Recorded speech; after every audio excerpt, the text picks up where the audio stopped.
생명의 주인이 되시는 주님의 주인 되심을 찬양합니다. 이 시간에 우리와 함께 호흡하여 주시옵시고, 우리의 옆자리에 친히 앉으셔서 우리의 마음을 위로하여 주시옵시고, 주의 평강으로 덧입혀 주시옵소서. 위로가 필요한 날이며 평안이 필요한 날입니다. 주님의 안식함이 우리 안에 반드시 있도록 주의 마음으로 덮어주시옵소서. 말씀의 은혜를 허락하실 줄 믿사옵고 우리 구주 예수님의 이름으로 기도합니다. 아멘.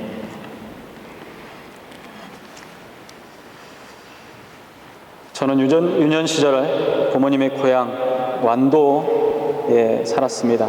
그곳은 조용한 바닷가였습니다.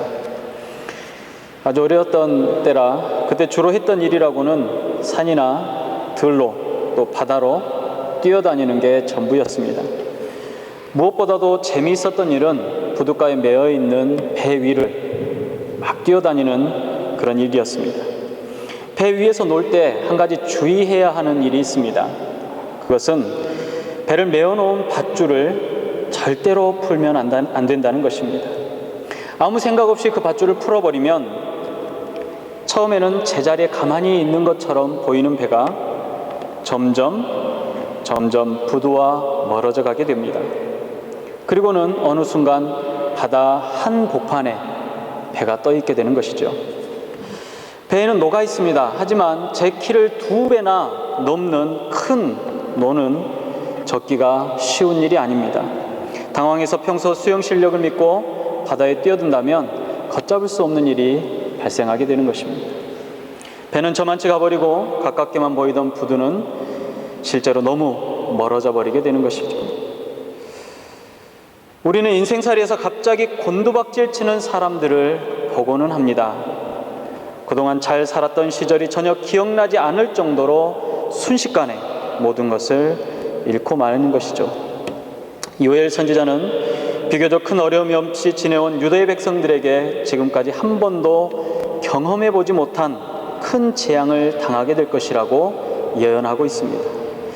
1장 5절에 볼 때 보면 유다 백성들이 요엘 때까지는 비교적 평탄한 삶을 살아왔음을 시사하고 있습니다. 취하는 자들아 너희는 깨어울지어다, 포도주를 마시는 자들아 너희는 울지어다, 이는 단 포도주가 너희 입에서 끊어졌음이니. 유다 백성들은 포도주에 취할 정도로, 탄 포도주를 마음껏 마실 수 있을 정도로 평안하며 풍족하게 살았습니다. 그러나 이제는 결코 평탄하게 살 수 없게 되었습니다. 무시무시한 재앙이 유다를 덮치게 된다는 것입니다. 그 재앙은 다름 아닌 메뚜기 재앙입니다. 이 재앙이 얼마나 엄청난가 하면 나이 많은 노인조차 과거에 이런 재앙을 겪어본 기억이 없을 정도로 하나님의 백성이 살고 있는 이 땅에 들어보지도 또는 보지도 못한 재앙입니다. 하나님을 믿는 백성이나 믿지 않는 백성이나 한 번도 겪어보지 못한 이러한 재앙들이, 무시무시한 재앙들이 이들에게 엄습하게 될 것이라고 말합니다.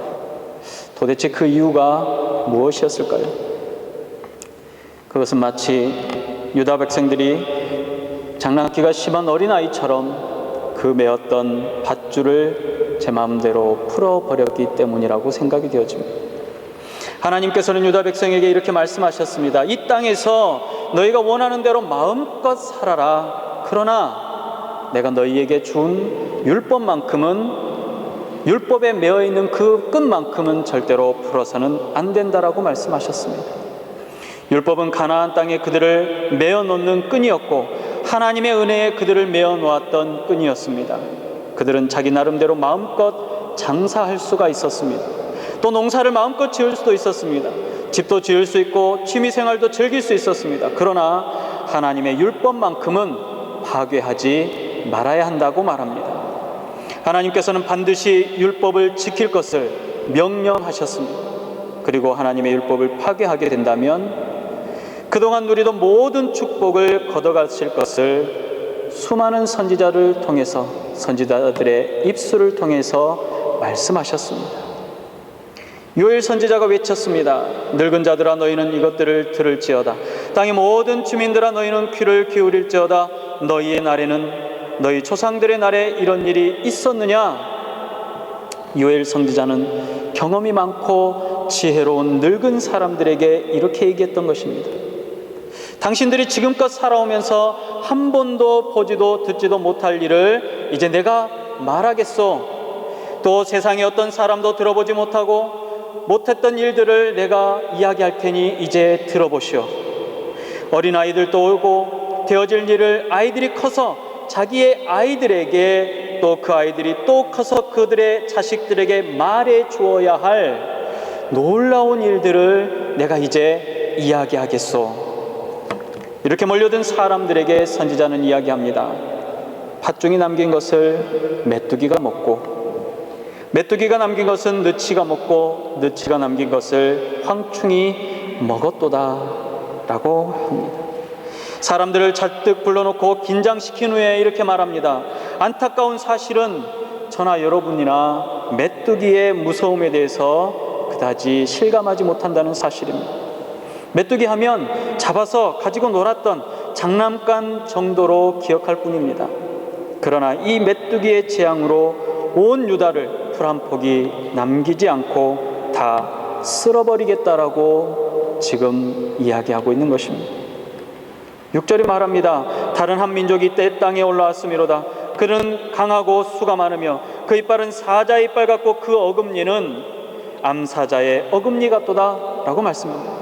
메뚜기에 대해서 이렇게 잘 표현하는 부분은 아마도 없을 것입니다. 이 족속은 강하고 숫자가 많은데 특히 어금니가 특징적이라는 것입니다. 이 어금니에 한 번 걸리면 아무리 굵은 나무라도 남아날 길이 없습니다. 마치 사자의 어금니 같으며 어떤 어금니보다 강하고 무서운 이빨인 암사자의 어금니 같다라고 말하는 것입니다. 그런데 여기서 팥종은 뭐고 늑은 뭐고 황충은 무엇일까요? 많은 학자들이 이 네 가지를 모두 메뚜기를 뜻한다라고 말하는 것을 보았습니다. 네 종류의 메뚜기가 아니라 메뚜기의 성장의 단계를 설명하고 있다고 합니다. 어린 것에서부터 나이 든 메뚜기까지를 의미한다고 할 수가 있겠습니다. 그래서 이 부분을 볼 때 황충이가 한 번, 팥종이 한 번 이렇게 해석하는 것보다는 수차례에 걸친 메뚜기 재앙을 의미한다라고 생각하시면 되겠습니다. 메뚜기 떼가 노리고 있는 것이 무엇입니까? 성경은 말합니다. 그들이 내 포도나무를 멸하며 내 무화과나무를 긁어 말갛게 벗겨서 버리니 그 모든 가지가 하얗게 되었도다. 반복적인 재앙의 최대의 피해가 되는 것은 포도나무와 무화과나무가 될 것이라고 말합니다. 이 두 나무는 하나님께서 가나안 땅에 주시는 축복의 상징이었습니다. 너희를 포도나무와 무화과나무 밑에서 쉬게 하겠다. 이 말씀은 곧 내가 너희를 평강 가운데 지키며 풍성한 삶을 살게 해주겠다라는 하나님의 약속이었습니다. 다른 것은 몰라도 포도나무와 무화과나무만큼은 가나안 땅에 꼭 남아서 그들의 위로와 안식을 주어야 할 것이었습니다. 그런데 메뚜기 떼가 이처럼 소중한 포도나무와 무화과나무를 전부 갉아서 하얗게 말갛게 만들겠다는 것입니다. 그 정도가 얼마나 심한지 소재와 전제가 여호와의 전에 끊어졌고 여호와께 수종들은 제사장이 슬퍼하게 될 것이라고 말합니다. 소재는 곡식으로 드리는 제사입니다. 전제는 포도주로 드리는 제사를 말하는 것입니다. 그런데 얼마나 곡식이 없고 포도주가 없는지 여호와께 제사를 드릴 수 없을 정도가 된다는 것입니다. 이를테면 우리의 예배의 처소가 없어서 예배를 드릴 수가 없는 상황입니다. 찬양조차 드릴 수가 없게 되었습니다. 기도조차 할 수가 없게 되었습니다. 예배를 위해서 교회를 가기 위해 버스를 탈 버스비조차 남아있지 않는 상태가 되었다는 사실입니다. 정말이지 참담하게 되어졌다고 표현할 수밖에 없습니다. 요엘 선지자가 우리가 가장 소중하게 여기는 축복을 하나님께서 빼앗아 가실 것과 철저하게 파멸이 닥칠 것을 지금 선포하고 있는 것입니다. 8절을 보십시오. 너희는 처녀가 어렸을 때에 약혼한 남자로 말미암아 굵은 배로 동이고 애곡함같이 할지어다 말씀합니다. 왜 애통하고 슬퍼해야 합니까? 그동안 누리고 있었던 행복과 기쁨이 곧 슬픔과 근심으로 돌아오며 들이닥칠 것이기 때문에 그렇습니다. 사람들은 논이나 밭에 풍성한 수확을 얻을 때에 기쁨이 충만해집니다. 유다 백성들은 지금까지 잘 살았습니다. 밭에는 항상 무엇인가를 얻을 수 있었고, 포도나무나 무화과나무뿐만 아니라 석류나무나 대추나무나 사과나무 같은 여러 종류의 과일나무에서부터 열매를 수확했었습니다. 지금까지 유대 백성들은 특별한 고생 없이 살아왔습니다. 포도주가 떨어지는 법이 없었고, 밭에서는 밀과 보리가 늘 끊임없이 생산되었습니다. 그런데 요엘은 이런 것들이 전부 없어져서 모든 기쁨이 사라질 때가 닥치게 된다고 말합니다. 도대체 하나님께서는 왜 이렇게까지 하시겠다라고 합니까? 이에 대해서 선지자는 그 원인을 이스라엘 백성들의 삶을 통해서, 그들의 삶의 태도를 통해서 원인을 찾고 있습니다. 이스라엘 백성들은 율법의 말씀을 귀찮아했습니다. 율법의 구속을 받지 않는 다른 족속들은 거짓말도 하고 속임수도 써가면서 장사하니까 수십 배의 결실을 얻고, 결혼도 자기 마음대로 하니까 아내가 하나가 아니라 아내를 여럿 얻을 수 있었던 것입니다. 그러니까 자기들도 그 귀찮은 끈들을 놓고 싶었던 것입니다. 어쩌면 우리의 모습과 굉장히 비슷하고 굉장히 유사하다라고 할 수 있습니다. 공부해야 할 것도 많고 즐겨야 할 것도 많습니다. 그런데 하나님의 말씀을 들으면 이것도 안 되고 저것도 안 됩니다. 그래서 마음속에 있는 끈을 슬며시 놓고자 합니다. 물론 그렇다고 해서 교회마저 다니지 않는 것은 아닙니다. 교회는 왔다 갔다 합니다. 그러나 자기 마음껏 자기 욕심대로 살아가려고 합니다. 이제야 믿지 않는 사람들과 공정한 경쟁이 되는 것 같습니다. 이전에는 늘 궁핍한 가운데 헌금을 해야 했고, 이전에는 늘 시간에 쫓기면서 주일까지 교회에 매여 있어야 했습니다. 다른 사람들은 일주일 내내 장사하고 주일까지 장사해서 돈을 버는데 나는 장사도 못하고 헌금까지 냈습니다. 다른 학생들은 일주일 내내 공부하고 일주일에 특별히 더 많이 공부합니다. 나는 선거대하고 청년부하고 한 번도 책상에 앉지 못하고 교회 안에만 있어야 했습니다. 그런데 이 지겹고 또 이 귀찮은 끈을 이제 살짝 놨습니다. 이제 다른 사람들과 경쟁해 볼 만해졌습니다. 그런데 정신을 차리고 보니까 이미 내가 담배는 멀리 떨어져 와버렸습니다. 하나님의 백성에게 최고의 위험한 상황은 하나님과의 영적인 끈이 풀리는 것입니다. 어떤 경우에도 이 끈만은 놓으면 안 됩니다. 이 끈만은 붙들어야 사는 것입니다. 무슨 일을 하더라도 말씀에 매여 있는 상태여만 한다는 사실입니다. 사실 말씀에 매여 있게 되면 되는 일이 없습니다. 공부도 안 되고 연애도 안 되고 확실히 놀 수도 없습니다. 이것도 아니고 저것도 아닌 경우가 많습니다. 그런데 하나님께서는 그렇게 살아야 한다라고 말씀합니다. 이것이 하나님의 백성에게 가장 큰 숙제요, 하나님의 백성에게 가장 큰 고민거리입니다. 이스라엘 백성들이 잊어버리고 살았던 사실이 한 가지 있습니다. 그것은 이들이 그렇게도 아끼고 사랑한 포도나무와 무화과나무는 하나님의 말씀에 매여 있는 조건으로 주어진 것입니다. 하나님께서 당신의 백성에게 주시는 축복의 선물이었습니다.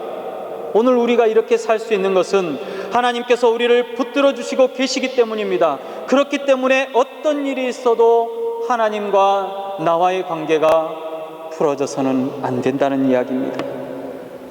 장사를 해도 하나님과 나와의 관계가 변해서는 안 됩니다. 결혼 상대자를 고르고 연애를 하는 것도 하나님과 나와의 관계가 변해서는 안 된다는 이야기입니다.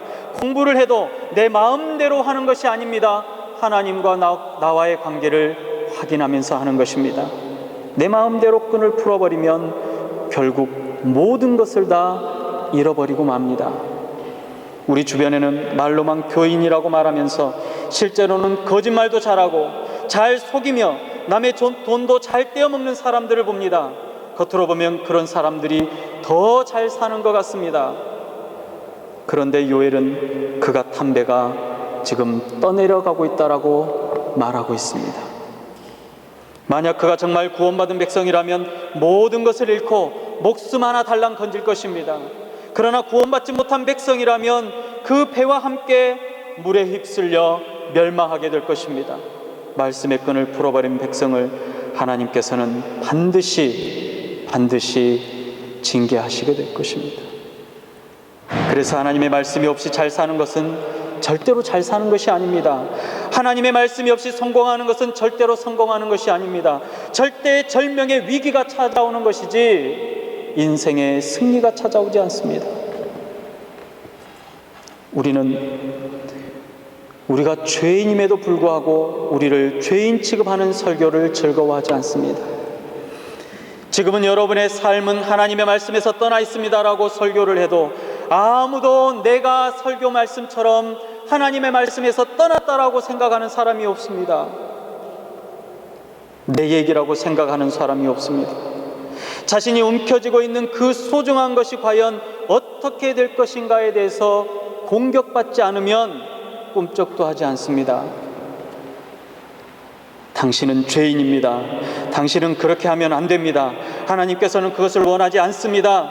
아무리 외쳐도 듣지 않았던 사람들이 학교에서 전화가 왔습니다. 아이가 다쳤습니다 라고 하면 굉장한 일이라도 나는 것처럼 난리를 핍니다.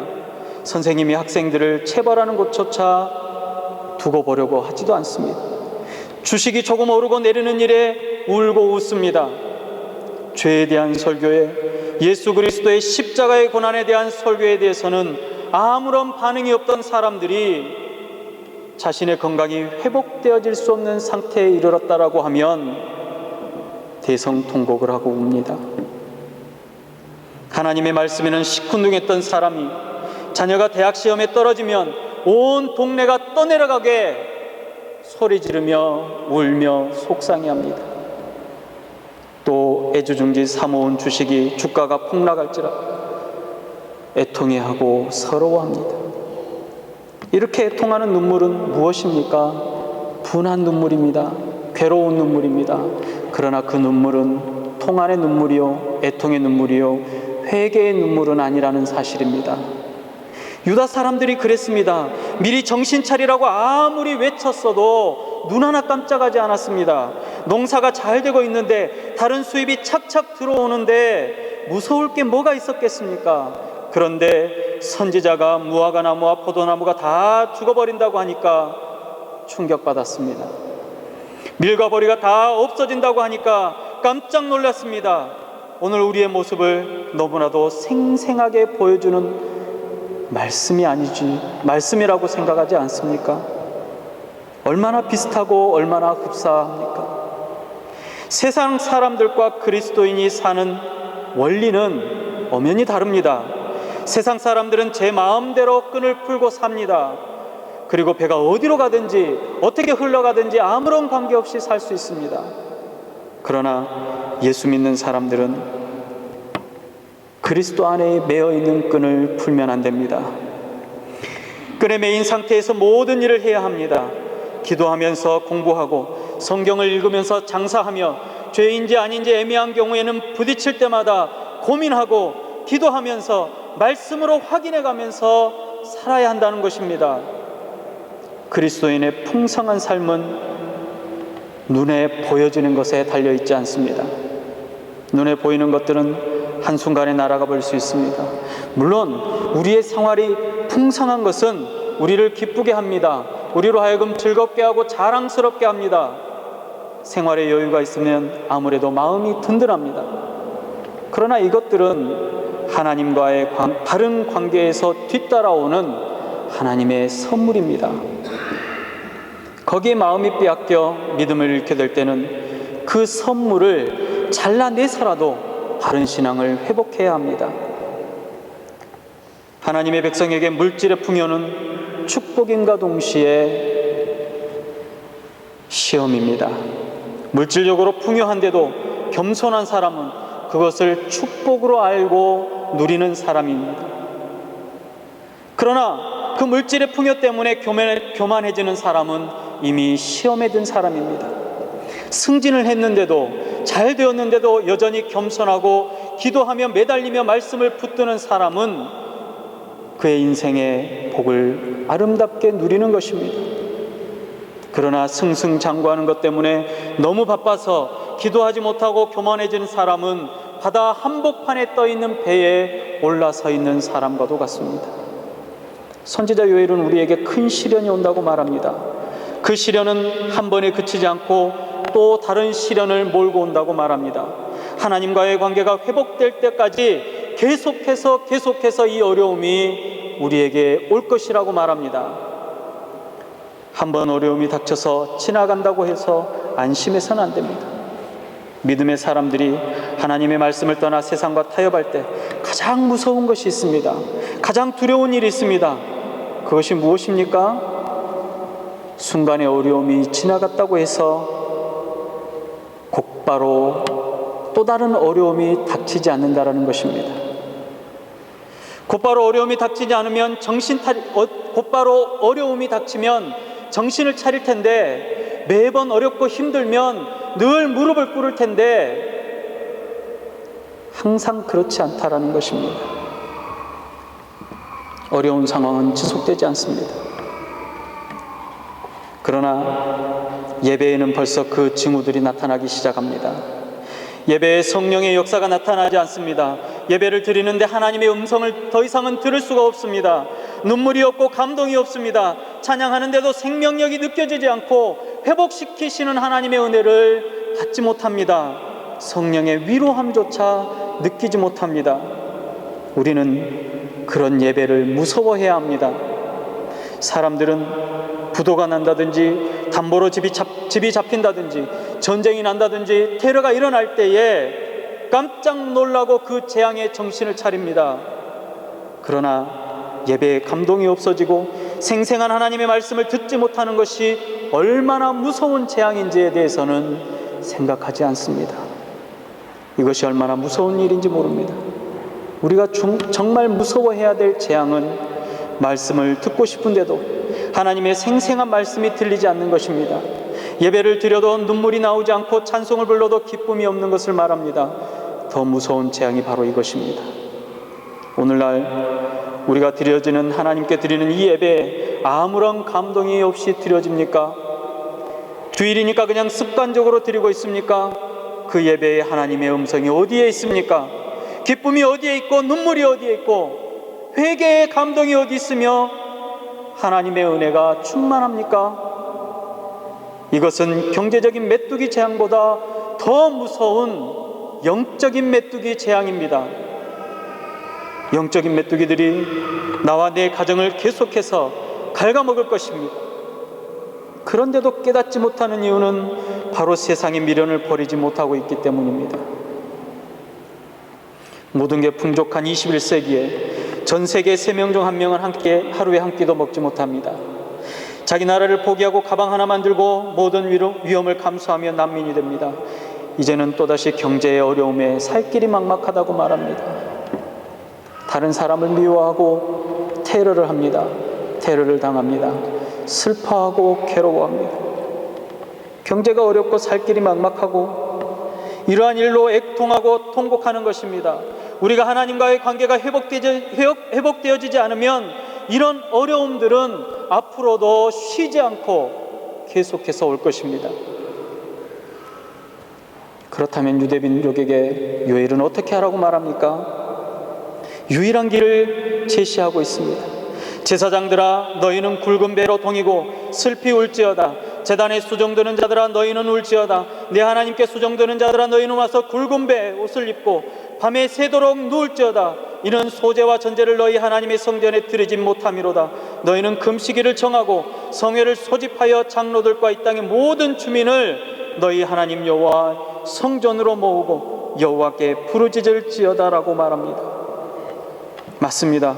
무엇보다 하나님의 관계가 단절된 유대 백성들에게 요구하는 것은 하나님 앞에 모이려고 하나님 앞에서 회개하라는 것입니다.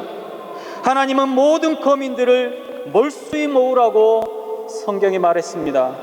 개인적인 사정을 봐줘서 빼거나 돌려보내지 말고 노인이나 젊은이나 어린아이 할 것 없이 한 사람도 예외 없이 전부 하나님의 전에 모여서 부르짖으라는 것입니다.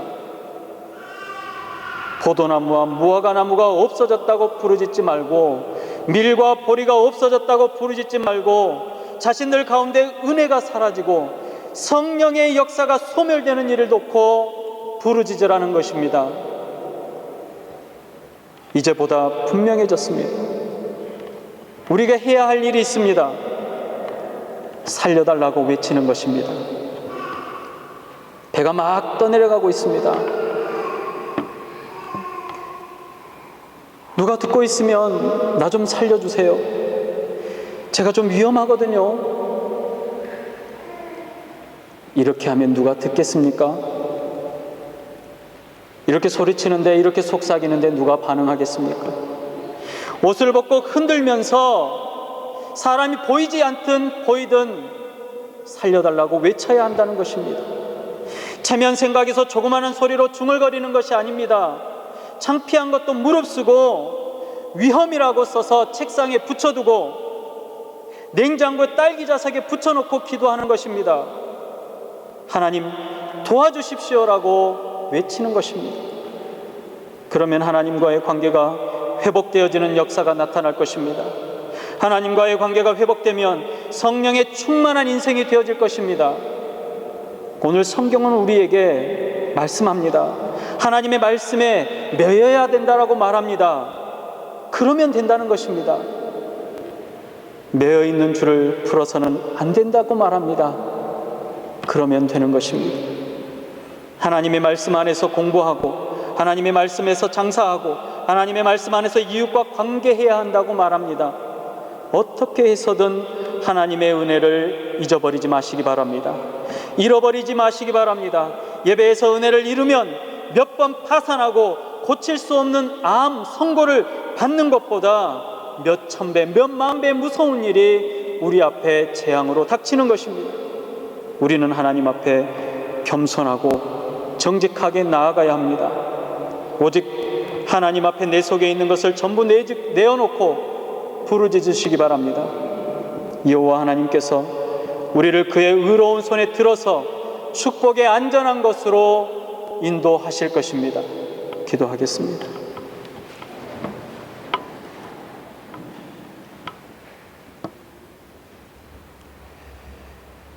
하나님의 축복을 내가 이룬 것이라고 생각했습니다.